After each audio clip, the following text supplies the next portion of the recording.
So we have some bad news and we have some good news. The bad news is that all the non-active European citizens have left the building. The good news is that all of you active citizens are still here. The bad news is that Karel Schwarzenberg fired Timothy Snyder. The good news is that that makes it possible for him to stay for another hour. So,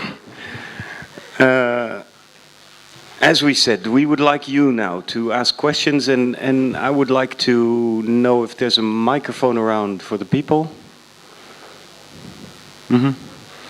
And I would like you, if you ask a question, I would like to import a ritual from Amsterdam.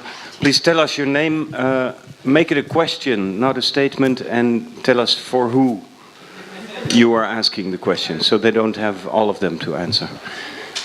Who would like to start?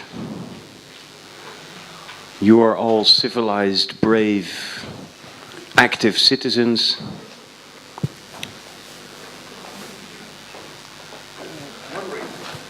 And I'm sure you're not paralyzed, apathetic, sleepy citizens of Bratislava. No, you are active, you're curious.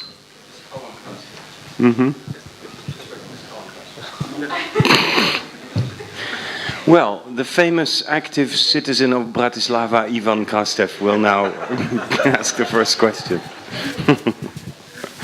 So I'm going to be part of the dissident tradition, being responsible. But I have a question. This was a fascinating conversation. And I was very much also intrigued by the notion of populism with which Tim Snyder came. And I'll go there, because basically he said something which, for those who have been following the debate on populism, is not popular statement. He said populists are not people who try to revive the nationalist tradition, because first it's not easy, probably there is nothing to revive. Secondly, they're not basically promising to do things that cannot be done. By the way, Pepe Grillo, the only thing that he promised is he's not going to be in government. And people voted for him because he said that he would not be in government. But he basically said, listen, the new populism is about telling the people the secrets of power, or telling the people the secrets of power by people who are not in power. And I do believe, by the way, there's several strong arguments to continue this. One of the strongest populists is that people that have been in power for a while, and after that have been kicked out and expelled, and they came back with their revelations. I'm asking this because, in my view, this is a very important story also about the European Union. Can power, European power, be legitimate without the mystery of power? When the mystery of power is reduced to the secrets of power, how you can have this type of legitimacy, especially on a non-national level? And for me, this is the question. Habsburg Empire was great, but you have a transcendental legitimacy for liberal order.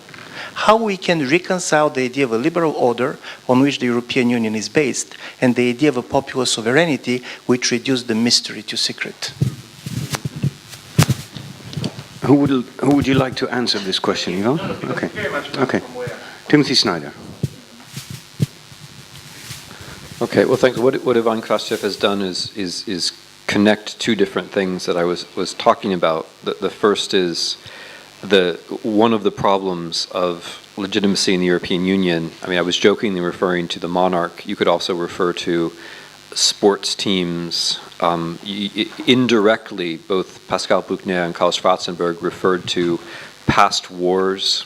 These are all things that Europe doesn't have, but which in critical moments serve to legitimate, not formally, but informally.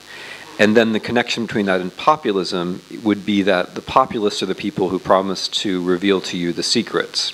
And by secrets, what they mean are, as Ivan says, the things which the power knows but you don't. But then those things always turn out to be the things that you actually know, or you think you know, but are too dirty to say, really. And before I answer your question, I want to point out that this definition of populism, if I'm right, is actually a rather dangerous thing, probably more dangerous than extreme nationalism, because What it suggests is that, to use Ivan Krastev's terminology, that there is a secret story. There's one story, and it's just a matter of knowing what that story is.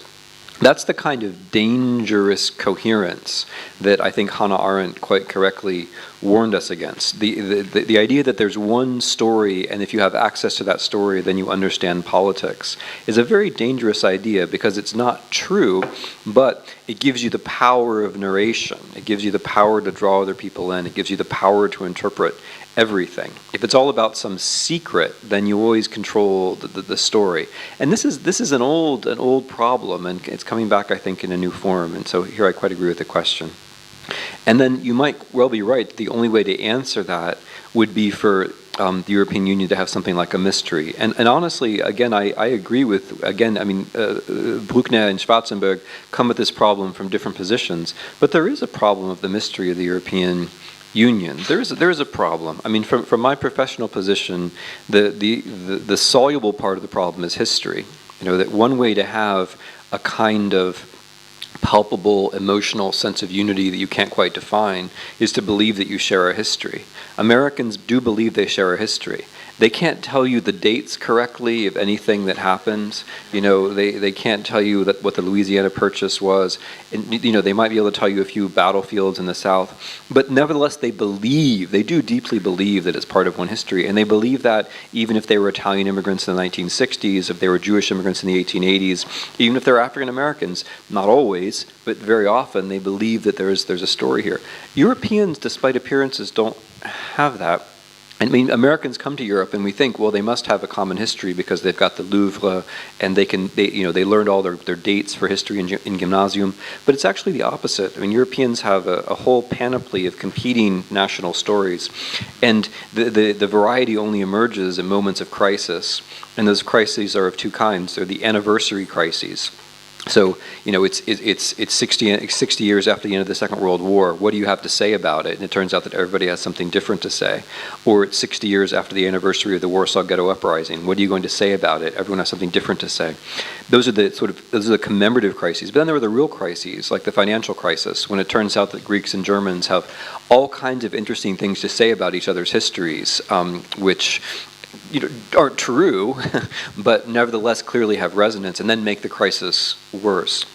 So, I mean, my own sort of modest professional answer would be that Europe, in some sense, is awaiting its Michelet or its Ranke or its Khrushchevsky, or its Palatsky. It's awaiting that person who could actually bring, and here I quite agree with Pascal Bruckner, who could bring all of the national and other components into some sort of story, so that then, in moments of crisis, real or imagined, people believe, oh, there's something behind us. You know, there's something real behind us that we're all taking part in. But I think other kinds of mystery are available as well. It just has to be taken seriously as a problem. And it is, I mean, this is something that Schwarzenberg and Buchner are both sort of pushing up against without proposing what the answer would be. You do have to have something which goes beyond the rational and everyday if you want to have solidarity. But, you know, the part of the paradox of being European is that you can't actually say that. To say that there has to be some kind of grand gesture, or let alone a military adventure, that's to be un-European. That's all of a sudden to be American. So it seems to me that, in your question you've hit upon, you've defined really precisely what a central problem is. How do you take the political capital away from the populists? The only way to do that is to have your own majestic story. And where is that majestic story going to come from? Pascal Bruckner, would you like to give an answer to this question? Where is that majestic gesture going to come from? Can the power in Europe be legitimate if it gives up its mystery? Oui, là, je crois que Timothy Snyder a mis le doigt.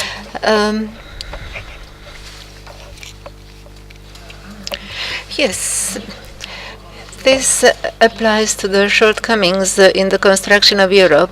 The big difference between Europe and the US is that we have been born out of massacres between us, among us, the wars between France and Germany, fascism, communism, civil war, and wars that lasted over hundreds of years, and the war of 1914 through 1918. Our vision of the past is very dark. In Paris, we remember the First World War, and all this raises issues about lunacy of people, about fates of soldiers, but all that began in 1914 and ended in May 1945. So the big difference between the US and Europe is that Europe has history and America is history. We could be a depository of a rich historical museum of 2,000 years, but when we remember past events, we do so in order to bring to light our crimes against humanity, genocides that happened throughout our history. So Europe no longer creates history, but when it turns back to the history, to the 19th and 20th century, all it sees are torrents of blood and horrible things. So this is a caricature vision of European history. So our continent, which of course has seen the greatest barbaries of human history, is also a continent that invented human rights, democracy, and out of the killings in 1914 to 1945, it emerged alive. So when we point to those horrible aspects of our history, we forget that we came out of these horrible episodes in good health and we are alive. It means we have a vision that paralyzes us in a way, and this is due to those historians who stressed the guilt of Western Europe.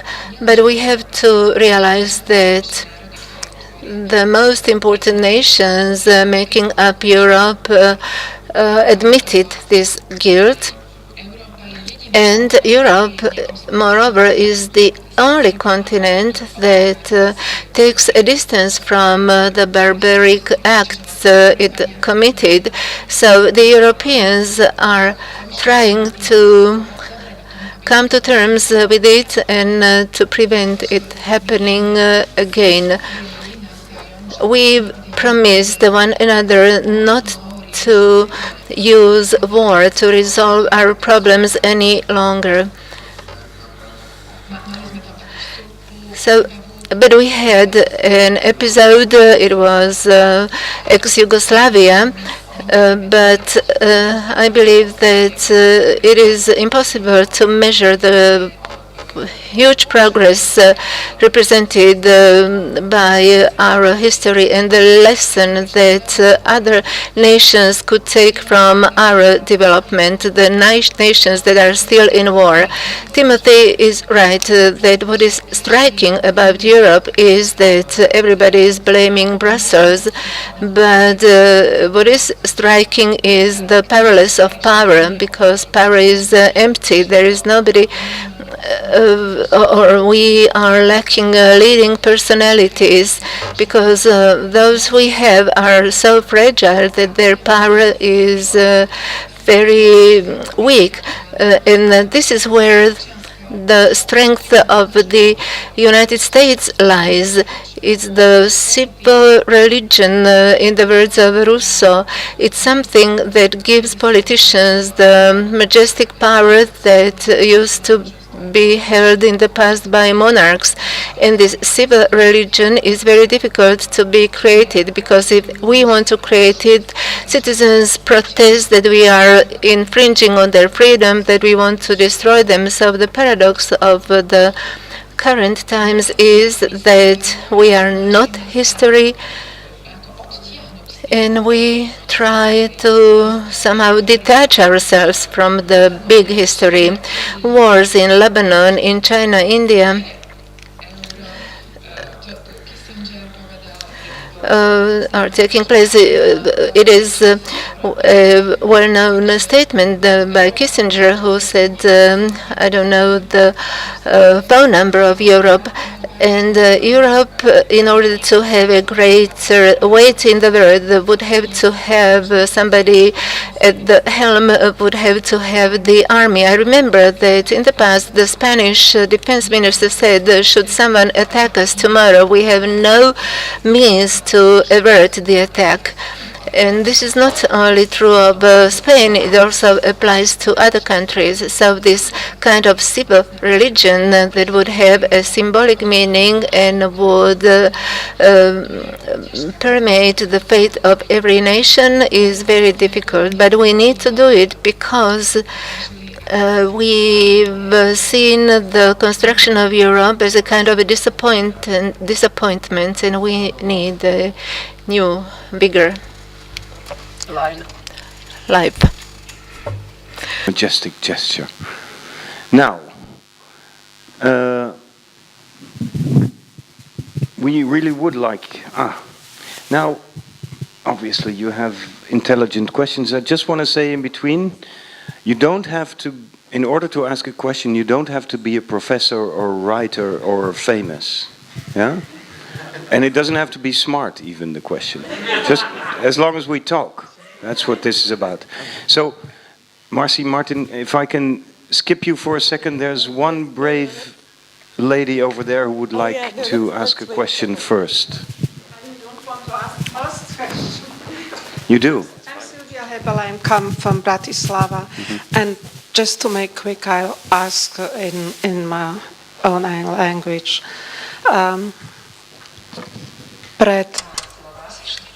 Some 4 or 5 years ago, I wrote a small paper on the fact that Slovakia doesn't have decent people, or there are very few decent people. And I want to speak about the numbers.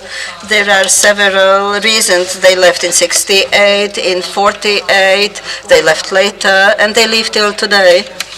And when I see what I wrote, in last 4 years, every day it would be a relevant article. People are continuing to live, decent people, honest people, hardworking people. And when I work with people and I ask them why, the first reason they mention is a few centimeters behind the Slovak-Austrian border. Law is a law, and law is enforceable.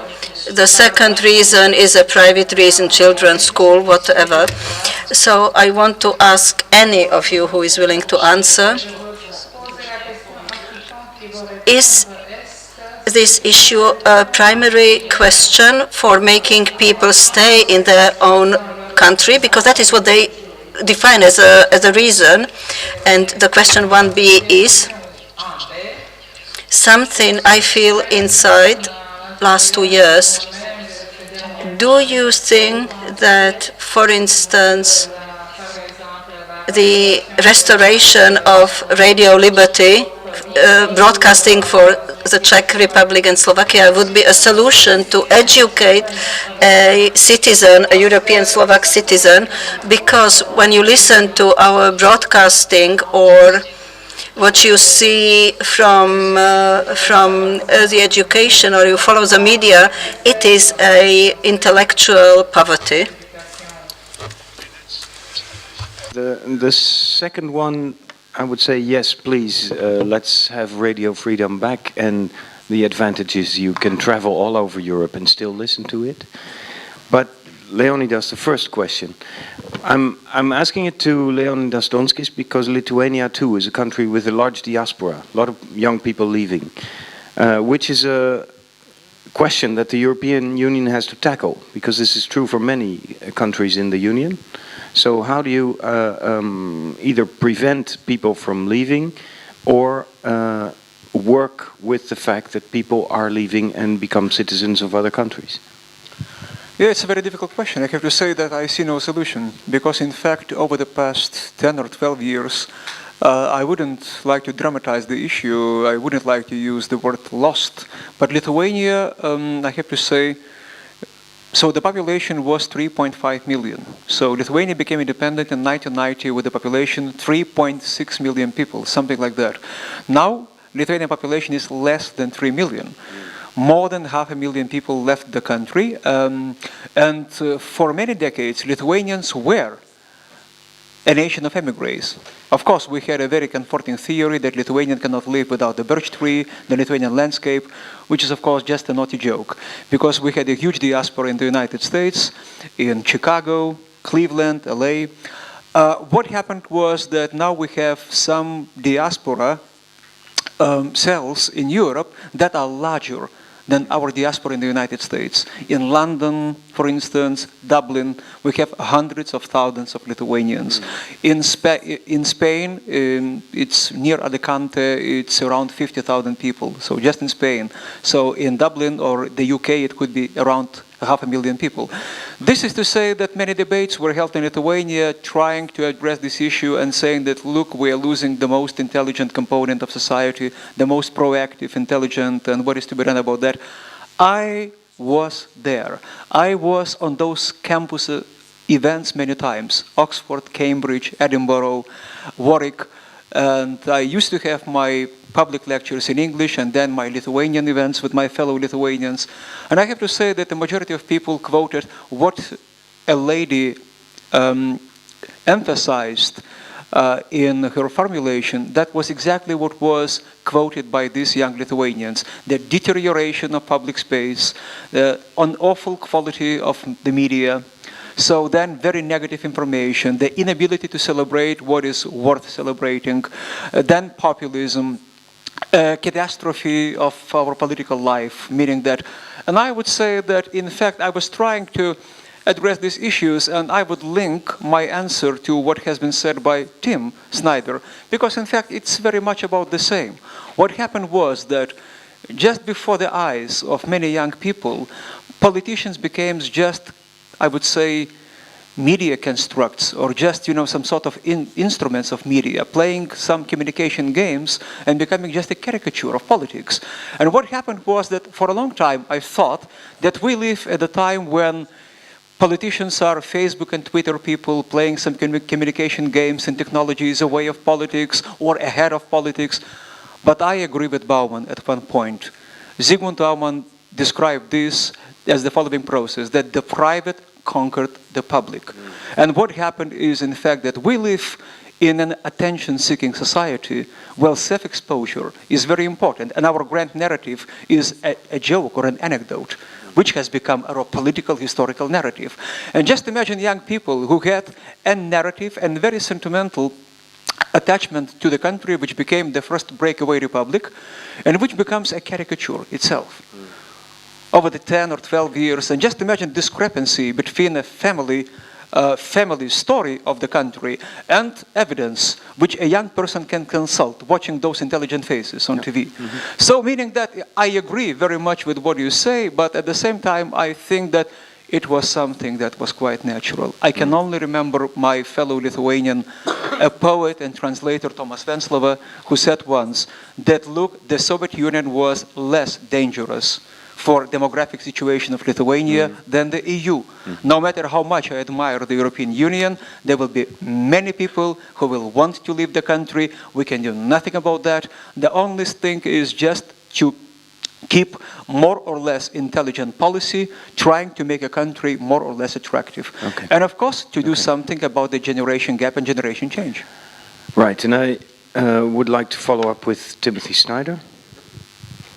Just a couple of brief remarks about the two questions. People leaving, it relates to two big issues that have been raised, the democratic deficit and also populism. There's a very smart, intelligent young person now leaving. For Scotland. I'm convinced, although I can't prove it, that one of the reasons why East European political cultures drift towards populism is precisely the loss of that demographic of people who were between 20 and 40 and enterprising and independent. When I look at Poland, which is the case that I know best, I just think if all the Poles I knew in London were back in Poland, the party structure would be different. Not because they're all intellectuals. I mean, most of them are working class, but because they have a more sophisticated and experienced view of the world. So I think the fact that, I mean, ironically, the fact that people can move around Europe actually is one of the paradoxical ways that the EU favors populism. And the only way to solve that is, I think, to democratize the European Union. I think mobility is just one more reason why the European Union has to be democratic if it's going to exist at all. And I'm very sympathetic to your point about the media, and I will offer sort of one more mini utopian response. I raised history earlier as an example of something that the European Union could do. And of course, the newspaper is history as it's written every day. When we had the financial crisis in the United States in 2008, and we bailed out this and we bailed out that, we bailed out the other thing, I was telling everyone we should bail out the newspapers. I mean, while we're bailing out everything, why don't we bail out the newspapers? They're very cheap. Why don't we support them? And I would say something similar about the European Union. I mean, why not subsidize a European newspaper? You know, I mean, again, here comes my East European nostalgia, but the main profession of the civil society activist was journalist. You know, it was informal journalism, samizdat, was the essence of civil society. Journalism is really important to democratic life, and the profession of journalist is going down, down, down, down in prestige and pay and everything else. And of course, since this is Europe, you can't just have one newspaper. So you'd have to have the left-wing newspaper and the right-wing newspaper. I admit that. You'd have to have two of them. You'd have to subsidize both of them. But wouldn't that be interesting if Europeans could wake up the way Americans do? You know, people in Los Angeles read the New York Times just like people in New York do. Wouldn't it be interesting if Europeans actually had a newspaper which they could read as Europeans, you know, as opposed to the increasing tabloidized trash which everyone has, not just here, but in England as well. I mean, this is a European problem. It's not an East European one. Okay, the Perlentaucher is one of the partners of this forum, and I think it's one brave attempt to make the best journalism in Europe available to anybody in different languages. And I would add just one more thing to you. Tell everybody who is planning to leave Slovakia, don't do it because the Central Europe Forum is here and nowhere else. So if they leave, they'll miss this. Okay, good. Okay, then two questions. Martin, you've been waiting. Do you want to go first? Go ahead. Okay. Marcy Shore. Okay, yes, I'm Marcy Shore. I'm going to ask a question that is based on a kind of premise or some short observations that I think are obvious but maybe haven't been stated so explicitly.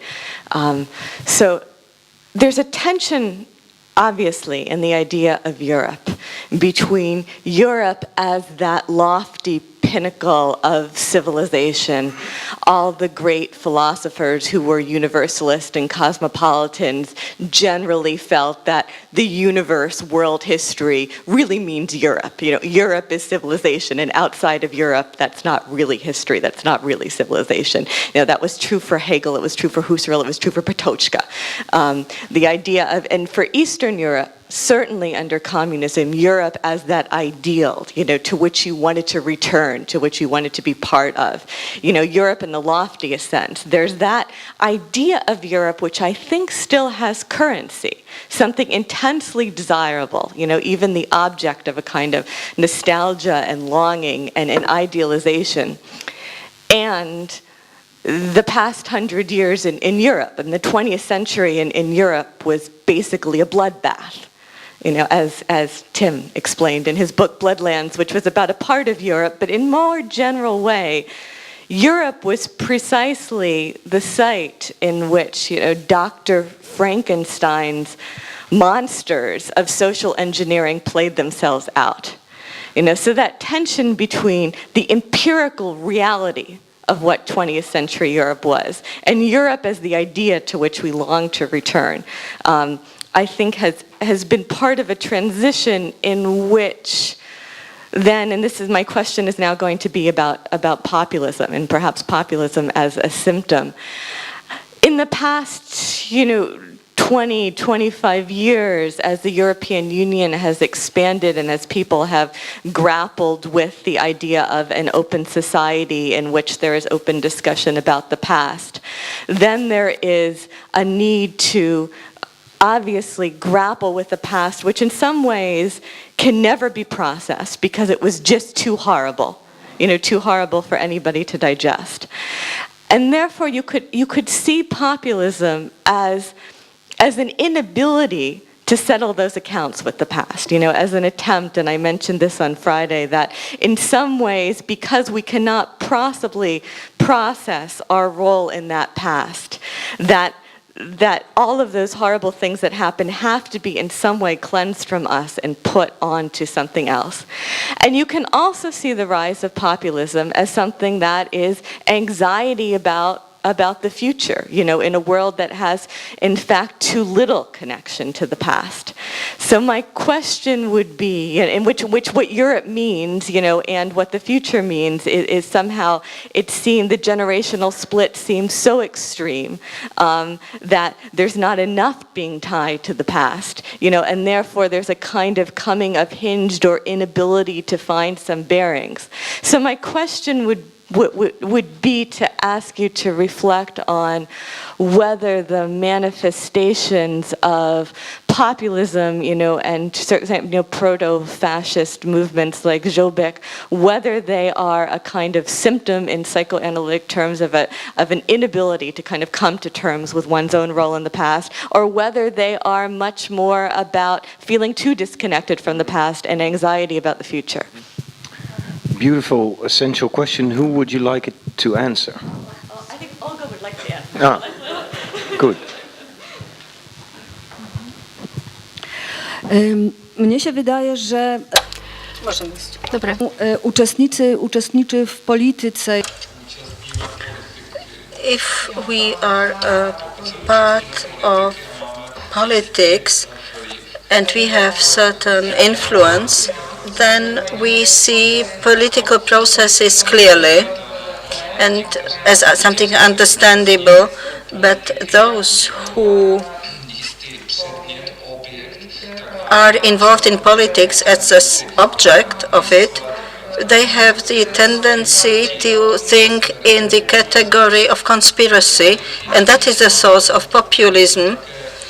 On populism, I would also like to say that it is the stories of those who have no influence. In Poland, we had recently a joke coming up. There are two pigs on a cart, and they are brought to a slaughterhouse, and they tell to each other, "Have you heard that they want to kill us and eat?" And the other one says, "No, it's a conspiracy theory." So I think that in Poland, a situation which was a source of conspiracy theories is the period of transformation of the 1990s, because many people have seen themselves as only the objects of the transformation. They fail to see a intellectual security in this world, in that world, and because transformation is far away, many years have passed, the people still have repeated in their discussion certain theses, but for instance, the farmers didn't understand at all what the transformation is about, how it is performed. So people have lost their voice and they couldn't participate in the public discussion. So I would like to defend those people here, because that is where these theories of conspiracy come from, and these Judeo-communist conspiracy thoughts come from. And at the same time, nobody didn't respect the views of these people. Nobody attempted to get them involved in the debate. And I also was thinking whether the soldiers at Verdun in the ditches, or those who learned that in Auschwitz concentration camps are being built. I want to ask whether you think that people believed in these things which were so unbelievable, something so incredible for a human mind to grasp. So I think there is this risk which is linked to the development of populism, because it's a psychosocial mechanism which is behind it. And we are here to discuss whether Europe will survive. Yes, it will, if people will have influence on power and will have the feeling that they have this influence and they will not become pure objects. And I think there is also a threat in what is happening today, because what we see is that, unfortunately, and that is also social scientists work with, what we see is that people, despite all these nice slogans about civil society, open society, we see sociological facts saying something else. In Poland, for instance, the social disparities grow, and we see that it's the largest ever, and we see structural violence not only in Poland but worldwide. We see a growing gap between those who earn the least and those who earn the most. So the economists can explain it, of course, but people who live where I do, in the basin where I live, have no idea about what it is about. So for them it is a process they can't influence. And this situation reminds us of the worst moments in European history, when people get influenced by the simplest explanations. For instance, the reason for this are the gypsies and the capital and people who manipulate. So anything, they can give an explanation of something they don't understand. I believe you were trained as a psychologist, no? Yes, I was. You speak with understanding. The microphone is not on, I'm afraid. From your answer, and partly might be at least an addition to your analysis. Then, Martin, I think that would be time for the last question. Go ahead. Well, if you allow, so first a brief comment and then the question. A comment is that if we are looking at those very high numbers of people who are leaving their countries, hundreds of thousands of Poles, Romanians, Slovaks, Lithuanians, and many, many others, and if we consider them those who are decent, solid, hardworking, and who would be enrichment for their own states and countries, at the same time there is something, fascinating going on. It means that they are improving the Western Europe societies, right? And it's not just, again, it's not just 10, 100 or 1,000 people, there are millions, in fact. I haven't seen, besides defending statistics in Britain, which tried to explain to some populist questions there, I haven't seen that much in the Western literature talking about what sort of enrichment those people are providing. And the second part of this comment is, well, similarly as Tim Snyder thinking of maybe a utopian idea to create a European newspaper, I think it's time for the political elites to come with a new slogan. Instead of return to Europe, return home. Because at this time it is a vicious circle. Those people are leaving their countries because the rule of law is horrible, political class is simply bad, and they believe that in other parts of the world it could be better.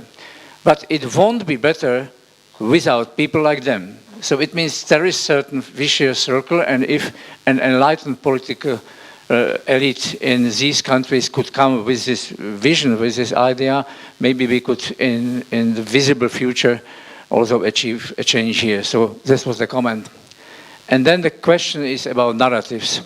Many of you use this concept of narratives, and to simplify a bit, Tim Snyder mentioned it, but also some others. Well, yes, it's clear in America. This was a nation which simply was built from the bottom up of freedom-loving citizens and everything what is connected with it. They had a vision, they had a dream, they had this American dream, and even if in the period after it was often undermined, it ridiculed, it was criticized, this concept of American dream, the American narrative is the ability to revive, to reinvent itself, to somehow to be reborn again, a sort of rebirth, around this concept of American dream. But I haven't heard from you, and in this debate, something what probably could be a quite useful and good narrative for the European Union and for Europe. It's not the 20th century, especially not the first half of 20th century, but it's the beginning, creation, and continuation of building European unity and European Union. I think let it be the beginning. From the economic treaty, it went on and on. It became more and more political treaty, more and more nations joined it. The recovery of Western Europe with American help is a success story. The resistance towards Soviet threat is a success story. The opening of European Union to Central, Eastern, and Southern European nations is a success story. Their effect on democratization in these countries is a success story.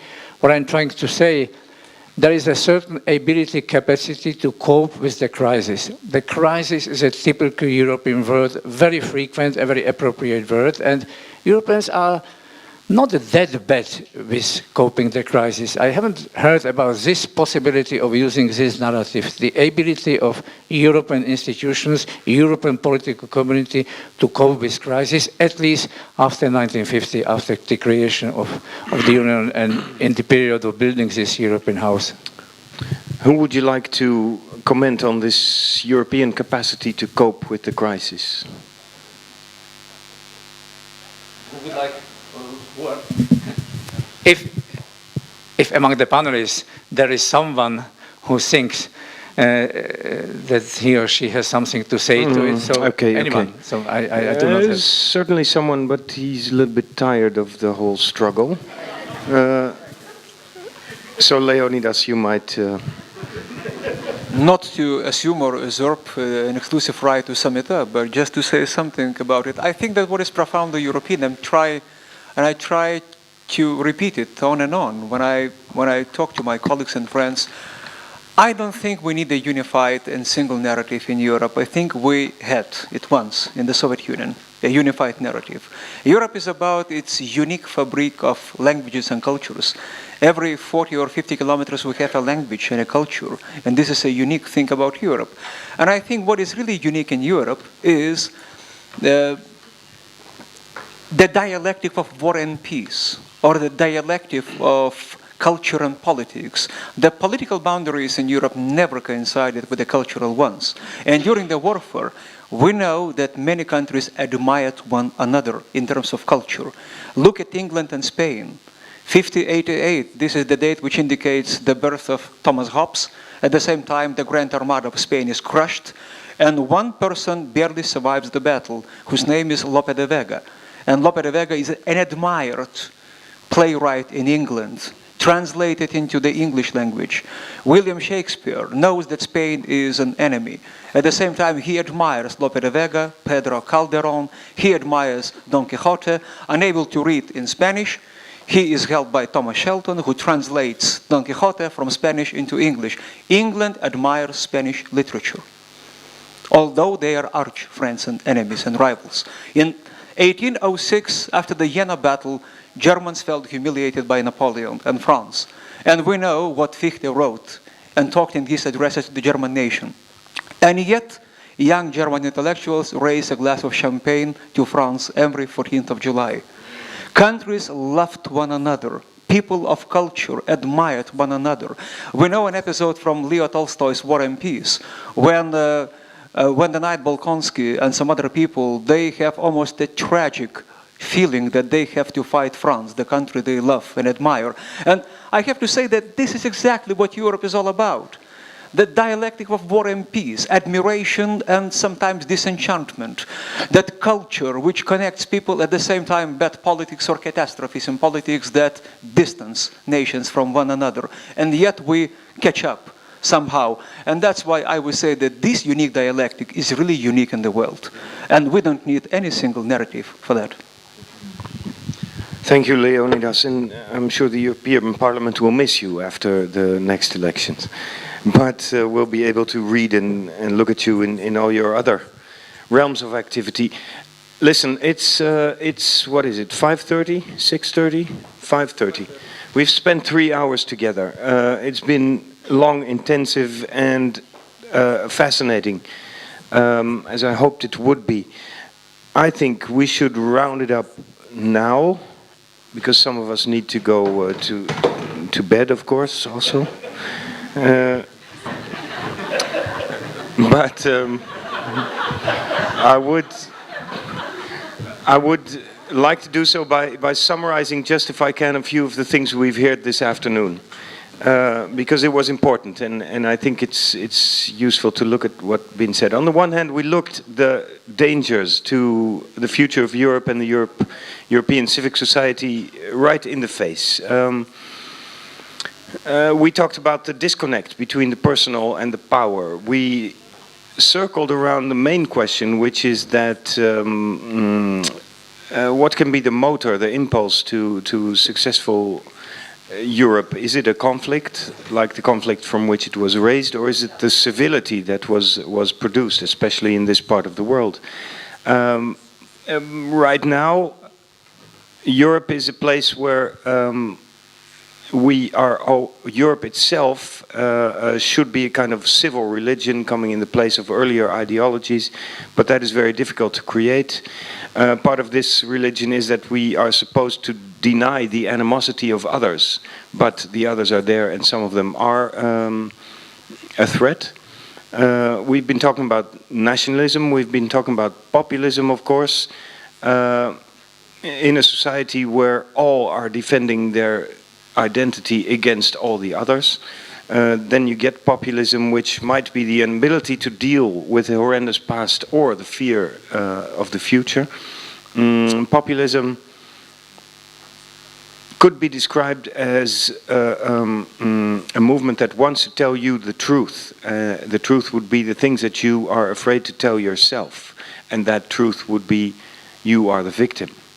Victimization narrative runs throughout societies that are now struggling with their identity. All of this leads to a sense of insecurity, a sense of disconnect. Diaspora is a very concrete product of that. But on the other hand, all five of you have given us examples and thoughts on which we can build. It started out by saying that civil society starts at home. Of course, it doesn't mean anything at home if it doesn't connect with the parliament and the power. States should do no more, no less than take care of the solid framework. Civil society is that which remains when the state would collapse.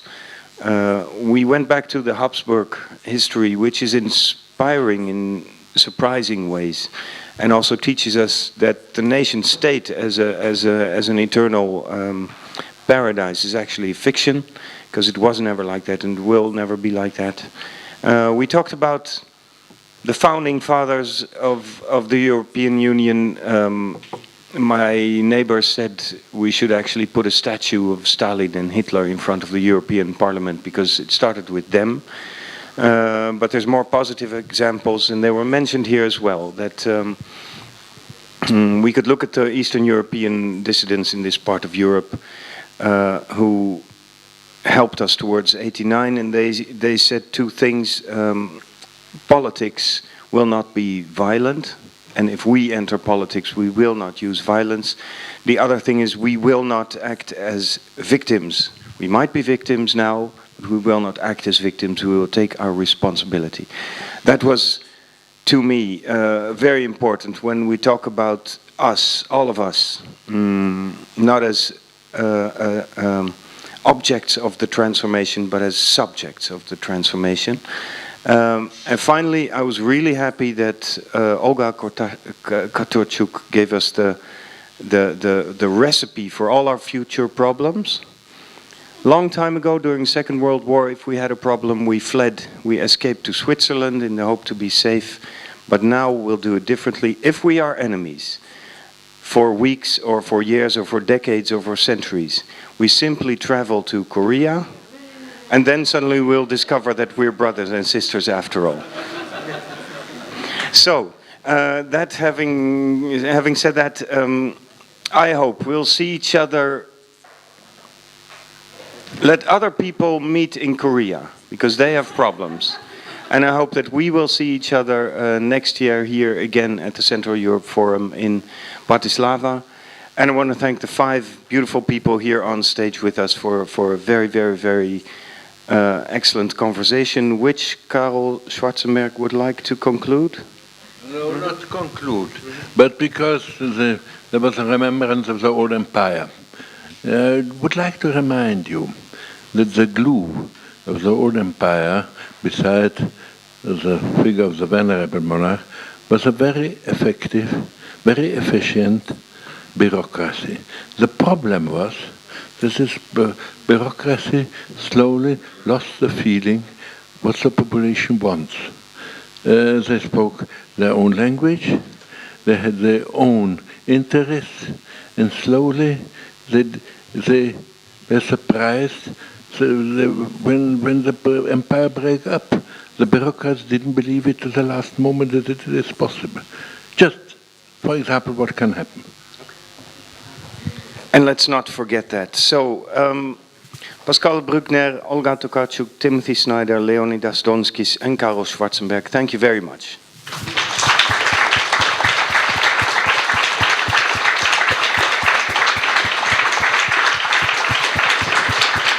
And I think you will share our feeling for our moderator. Personally, I think I've never seen a moderator like Chris. Thank you.